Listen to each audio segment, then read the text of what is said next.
حدیث نمبر 5242، حضرت ابو ہریرہ رضی اللہ عنہ بیان کرتے ہیں کہ ایک شخص رسول اکرم صلی اللہ علیہ وسلم کی خدمت میں حاضر ہوا اور کہنے لگا میں فاقے سے ہوں، آپ نے اپنی کسی زوجہ کی طرف پیغام بھیجا؟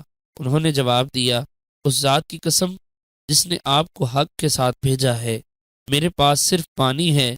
پھر دوسری زوجہ مطہرہ کے پاس بھیجا، انہوں نے بھی اسی طرح جواب دیا، حتیٰ کہ تمام ازواج مطہرات نے یہی جواب دیا کہ اللہ کی قسم جس نے آپ کو حق کے ساتھ بھیجا ہے، میرے پاس تو صرف پانی ہے۔ آپ نے فرمایا کون ہے جو آج رات اس کی مہمان نوازی کرے، اللہ تعالیٰ اس پر رحم فرمائے گا۔ ایک انصاری کھڑے ہوئے اور انہوں نے عرض کیا یا رسول اللہ، میں اس کی مہمان نوازی کروں گا۔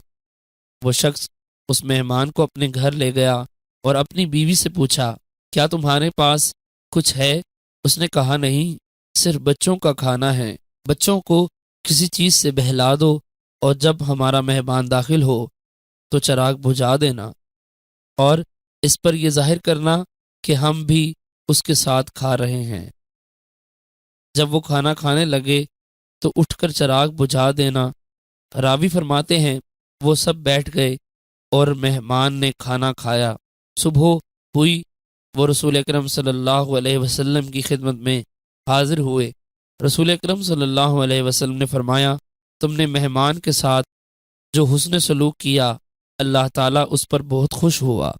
حدیث نمبر 5243، حضرت ابو ہریرہ رضی اللہ عنہ فرماتے ہیں ایک انصاری کے ہاں ایک مہمان نے رات گزاری۔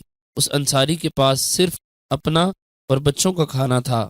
اس نے اپنی بیوی سے کہا بچوں کو سلا دو اور چراغ بجھا دو اور جو کچھ تمہارے پاس ہے مہمان کے آگے رکھ دو۔ اس پر یہ آیت نازل ہوئی۔ ترجمہ، اور وہ لوگ جو محتاج ہونے کے باوجود اپنے نفسوں پر دوسروں کو ترجیح دیتے ہیں۔ حدیث نمبر 5244، حضرت ابو ہریرہ رضی اللہ عنہ فرماتے ہیں کہ ایک شخص رسول اکرم صلی اللہ علیہ وسلم کی خدمت میں بطور مہمان حاضر ہوا۔ آپ کے پاس اس کی مہمان نوازی کے لیے کچھ نہ تھا۔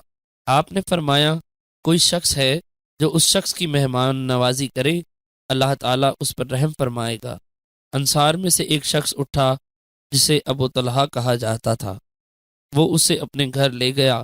اس کے بعد حسب سابق حدیث ہے اور اس میں نزول آیت کا بھی ذکر ہے جیسا کہ وقیع کی گزشتہ روایت میں ہے۔